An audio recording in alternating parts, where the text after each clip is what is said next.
I'm Frankie Ward and I'm so excited because today I am here at the 2022 BAFTA YGG Showcase meeting all of the incredible finalists and some industry insiders.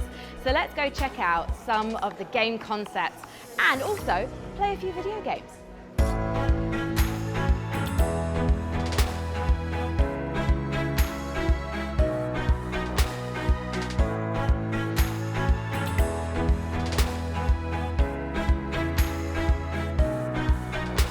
This is my favourite day of the year. I get to come into this room and see so many people who are just so wonderfully enthusiastic and they're making games for fun.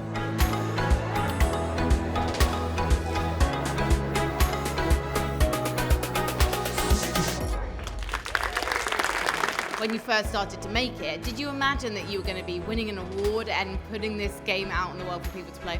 No, definitely not. I found like, I originally made it for a game jam, where you have to make a game in a week, and then after that I decided I wanted to add more content, and then I submitted it to the BAFTA YGD. I definitely want to get a career path in this, I definitely want to keep improving, and I definitely want to get a job in the industry.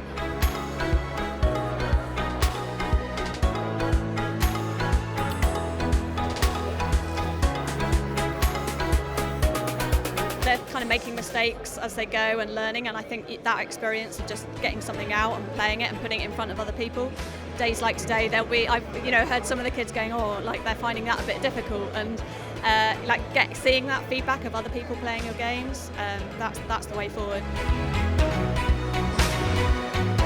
So how did you first hear about the YGG Showcase? It was through school. In coding class, we had a project to make a game. I'm sorry, coding class was not a thing when I was at school. Do you literally get to make video games as part of your day at school now? Yeah, that's pretty much it. There's also things like HTML that we're starting to learn, just coding websites and things like that. And that key will open the gate, and this is the first level. Okay, I made it through the tutorial. And now you have to beware of spiders. Now you tell me, right.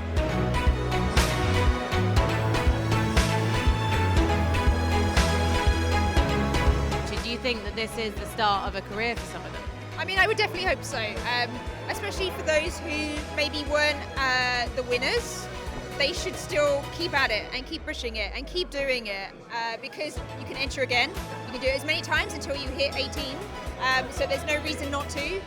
What we've seen in previous years is those who enter the concept categories then go into the game making categories on the years after, which is a really great progression to see.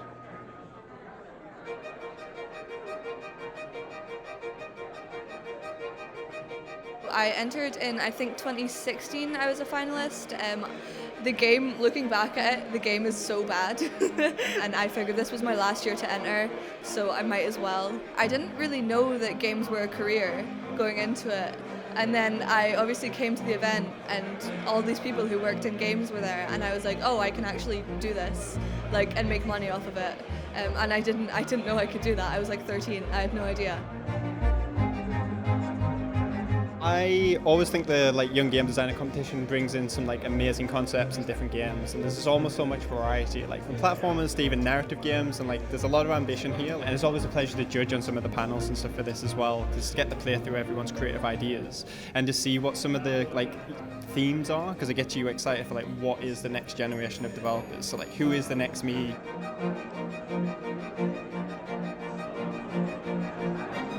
So you can see it's turning. You can press a key and it will turn the other way.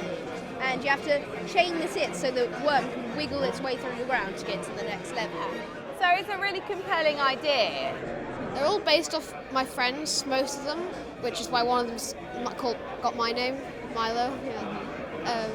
What's your power as a baby? I can turn into any dinosaur. So what I've done is said, oh, this is a puzzle game with a plot, there's a story to it. You can play along with other mechanics while doing puzzles, and yeah, that's basically what I've done. And your puzzle mechanic revolves around lighting matches, is that right? Yeah. You're essentially lighting up a house by playing these puzzles, and you're gonna uncover a bunch of secrets along with them.